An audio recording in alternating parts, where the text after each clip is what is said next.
Hollywood, Florida. 9 elderly patients died after being kept inside a nursing home that turned into a sweatbox when Hurricane Irma knocked out its air conditioning for 3 days, even though just across the street was a fully functioning and cooled hospital. From the perspective of Florida Governor Rick Scott and relatives of those at the rehabilitation center at Hollywood Hills, criminal charges are warranted.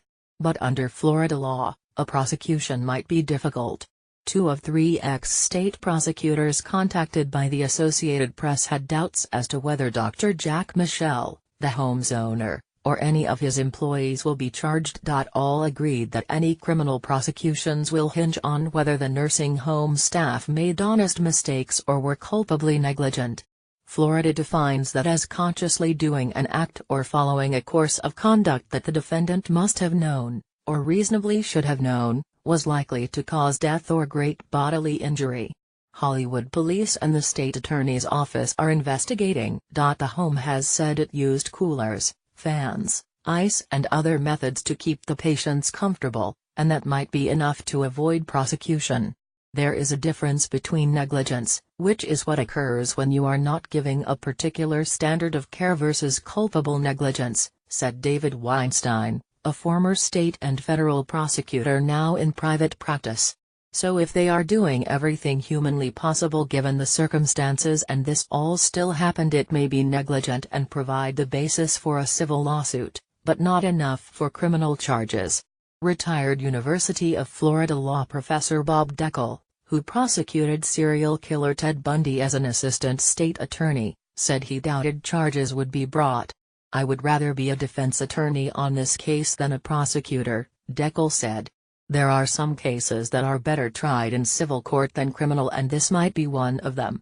Former U.S. Attorney Kendall Coffey disagreed.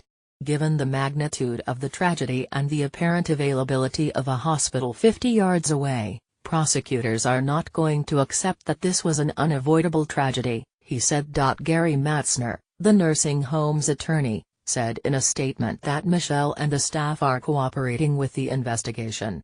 "The center and its employees and directors are devastated by this tragedy," he said. Irma reached Broward County on September 10. The home has said a felled tree took out a transformer that powered the air conditioner, but it maintained power otherwise.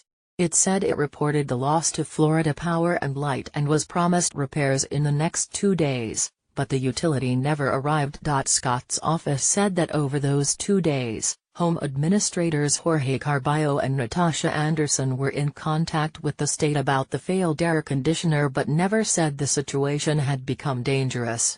The state said they were told to call 911 if needed. On the afternoon of Sept.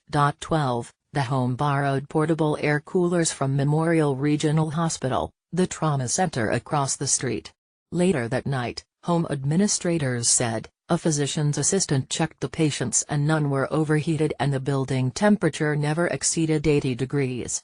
Under state law, the temperature was not supposed to exceed 81 degrees. In the early hours of September 13, the deaths began. 3 911 calls were made before 6 a.m., causing Memorial staff to rush across the street to offer assistance.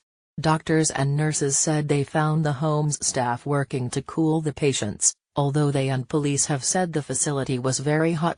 No temperature reading has been released as police have said that is part of the investigation. 3 people died on the home's second floor and 6 succumbed at the hospital, including a 93-year-old man who died Tuesday. The state said 4 of the deceased had body temperatures between 107, 41.6 Celsius, and 109, 42.7 Celsius, degrees. Dr. Randy Katz, the hospital's emergency director, said last week it was impossible to say whether any of the dead would have survived if they had gotten to the hospital hours earlier. The number of deaths and injured could be a determining factor in whether to bring charges. Weinstein said prosecutors could argue that after the first patients became seriously ill, administrators should have known an evacuation was necessary. Deckel agreed the number could be key. The more dead victims there are in a homicide case, the less likely a jury is to find reasonable doubt, Deckel said.